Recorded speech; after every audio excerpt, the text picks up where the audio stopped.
Assalamualaikum warahmatullahi wabarakatuh. Nama saya Khairun Nasufa Hanum. Saya dari kelompok 2 akan menjelaskan tentang efisiensi sekolah atau efisiensi school. Apa sih itu efisiensi school? Dimana yaitu efisiensi school biasanya mengacu pada penggunaan sumber daya secara optimal untuk mencapai hasil belajar yang maksimal. Hal ini dapat diartikan sebagai kemampuan sekolah untuk menghasilkan output atau prestasi siswa yang tinggi dengan input atau sumber daya yang minimal. Adapun manfaat dari efisiensi sekolah, di mana yang pertama yaitu meningkatkan kualitas pendidikan. Dengan menggunakan sumber daya secara optimal, sekolah dapat menyediakan pendidikan yang berkualitas bagi semua siswa. Yang kedua ada menghemat biaya, di mana efisiensi dapat membantu sekolah menghemat biaya dan merelokasikan dana untuk program dan kegiatan yang lebih bermanfaat. Lalu yang ketiga yaitu meningkatkan akuntabilitas, di mana efisiensi membantu sekolah menunjukkan kepada publik bahwa mereka menggunakan dana publik secara bertanggung jawab. Lalu yang terakhir, yang keempat ada meningkatkan kepuasan stakeholder, di mana dapat meningkatkan kepuasan stakeholder seperti orang tua, siswa, dan pemerintah. Lalu yang kedua ada gimana sih cara meningkatkan efisiensi sekolah? Yaitu yang pertama ada manajemen yang efektif, di mana pemimpin sekolah harus memiliki visi misi yang jelas serta strategi untuk mencapainya. Lalu yang kedua ada penggunaan teknologi, di mana teknologi dapat membantu sekolah dalam menghemat waktu dan meningkatkan komunikasi. Lalu yang ketiga ada pengembangan profesional, di mana guru dan staf sekolah harus memiliki keterampilan dan pengetahuan yang up to date dan dapat bekerja secara efisien. Lalu yang keempat ada keterlibatan orang tua, di mana orang tua dapat membantu sekolah menjadi sukarelawan, menyumbang dana dan mendukung program sekolah. Lalu yang kelima ada evaluasi dan monitoring, di mana sekolah harus secara berkala mengevaluasi dan memonitor kinerja mereka untuk memastikan bahwa mereka menggunakan sumber daya secara efisien. Adapun contoh penerapan efisiensi di sekolah, yang pertama dengan penggunaan buku elektronik, pembelajaran online, dan penggunaan platform pembelajaran.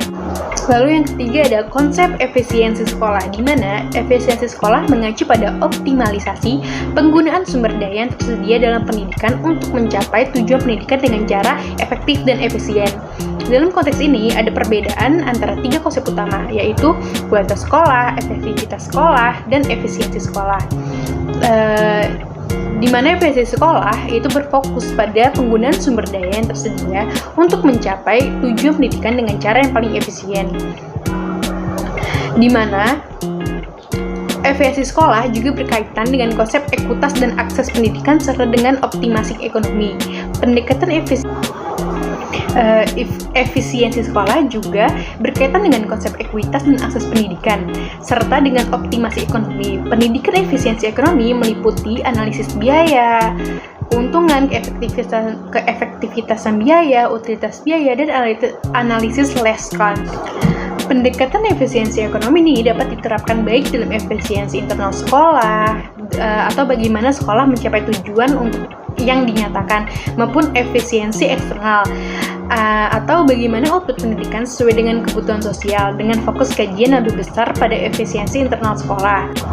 Lalu ada konsep besaran gaji guru, di mana dalam menentukan besaran gaji guru ada beberapa pertimbangan yang perlu diperhatikan. Yang pertama ada guru dengan gaji rendah yang mengakibatkan kurangnya minat pelamar dan tingginya turnover. Yang kedua ada guru dengan gaji tinggi, di mana guru dengan gaji yang tinggi cenderung bertahan di sekolah sehingga mengurangi biaya rekrutmen dan turnover.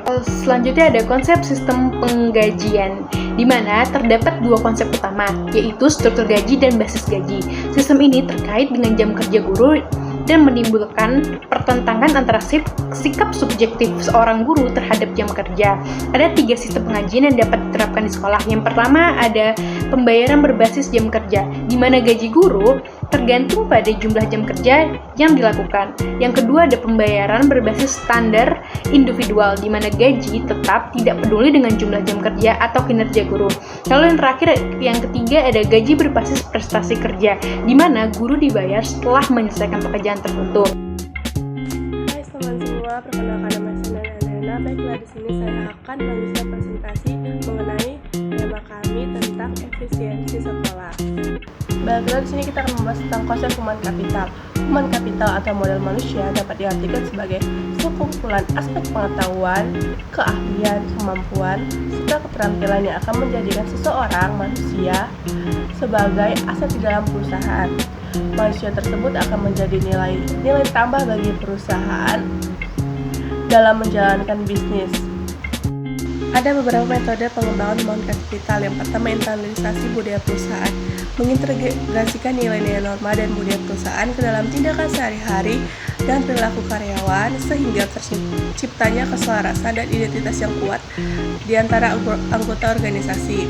Yang kedua, menerapkan tata kelola perusahaan yang baik dengan menyusun sistem manajemen dan prosedur yang transparan, akuntabel dan beretika, serta memastikan adanya mekanisme pengawasan dan pertanggungjawaban yang efektif dalam pengambilan keputusan dan operasi organisasi.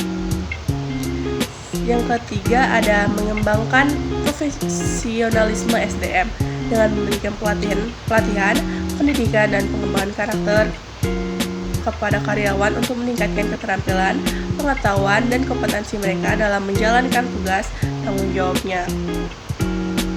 Yang keempat, menciptakan pemimpin yang efektif dengan menyediakan pelatihan kepemimpinan dan pengembangan keterampilan manajerial kepada calon pemimpin, serta memastikan bahwa para pemimpin tidak hanya berperan sebagai contoh teladan, tetapi juga memiliki kemampuan untuk mengelola dan memotivasi tim dengan efektif. Yang kelima, menegakkan dan meningkatkan kepatuhan hukum dengan memastikan bahwa organisasi mematuhi semua peraturan dan perundang-undangan yang berlaku dalam konteks ketenagakerjaan, lingkungan kerja, kepatuhan bisnis lainnya, serta terus meningkatkan kepatuhan tersebut melalui pemantauan dan evaluasi yang berkelanjutan. Nah, selanjutnya pembahasan tentang keterkaitan antara gaji, jam kerja, dan human capital adalah kompleks dan saling mempengaruhi dalam konteks dunia kerja. Gaji yang layak itu dapat menjadi insentif bagi individu untuk bekerja lebih keras dan lebih lama, yang pada waktunya dapat meningkatkan akumulasi human capital melalui pengalaman kerja dan pembelajaran. Tetapi, terlalu banyak bekerja tanpa pengembangan diri juga bisa mengakibatkan kelelahan dan penurunan produktivitas yang pada akhirnya dapat menghambat pertumbuhan human capital jangka panjang. Nah, oleh karena itu, penting untuk mencapai keseimbangan dan tepat antara jam kerja yang produktif dan kesempatan untuk mengembangkan diri guna memastikan pertumbuhan yang berkelanjutan dalam human capital seseorang. Baiklah, sekian materi yang bisa kami sampaikan. Kami ucapkan terima kasih.